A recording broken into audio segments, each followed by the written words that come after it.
Hey friends! In this video, I am finally doing my 2024 reset, specifically my reading reset, and I'll be recapping my 2024 goals.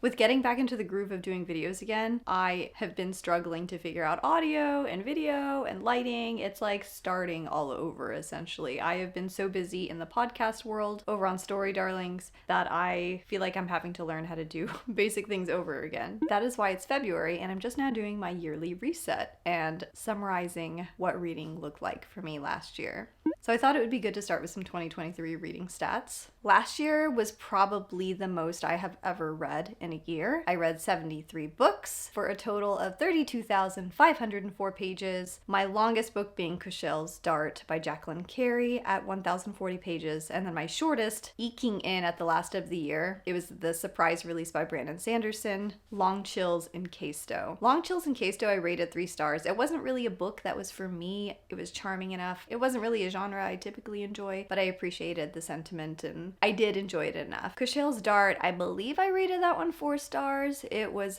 a thick book. It kind of lost me as the book went on, so I'm not sure at this point whether I'll be continuing that series. Toward the end, it kind of felt like it needed to be split up into a different book with where the plot was headed, and so that's kind of what I struggled with, but it was a really interesting premise of a book. I read so much last year that I feel like I came upon all different kinds of books that I really enjoyed. Wang had released last year Blood Over Brighthaven, which was probably one of my favorite reads of the year. Tress of the Emerald Sea was my first read of 2023. I loved that one. There was also a debut by Filipino author Tea Guanzon, The Hurricane Wars, that I really enjoyed. And then there were a couple indie books that were really fantastic. There was A Contract in Solforn, which was amazing. The Cruel Dark by B. Northwick, which was her debut last year. And Seeds of War was also a really great book. I had a fantastic time with reading last year. What I hope to do this year is to read less, go a little slower, put less pressure on myself. I was talking to Cadman Reads over on Instagram about this, but he was telling me how he sets a reading goal of 1 book per year. Typically, I just keep it as like 24 books, 2 books a month, very little pressure. But he was telling me how he sets his goal to 1 book a year. Just the goal is to read something. No, don't do that. I don't like it when you try and eat my books. Puppy life.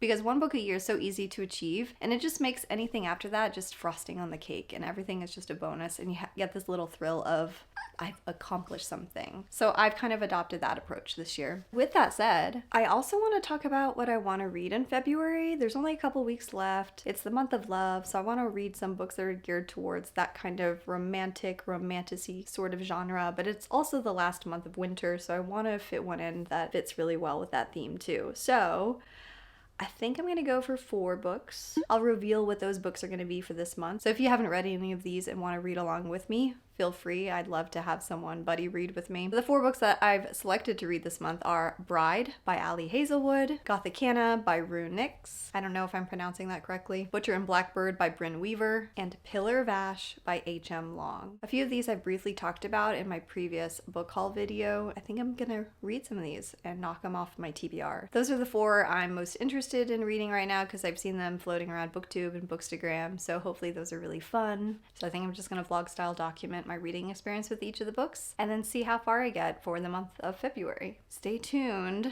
I'm gonna try and keep this non-spoilery and just speak very generally about first reactions and impressions of each book. I will report back.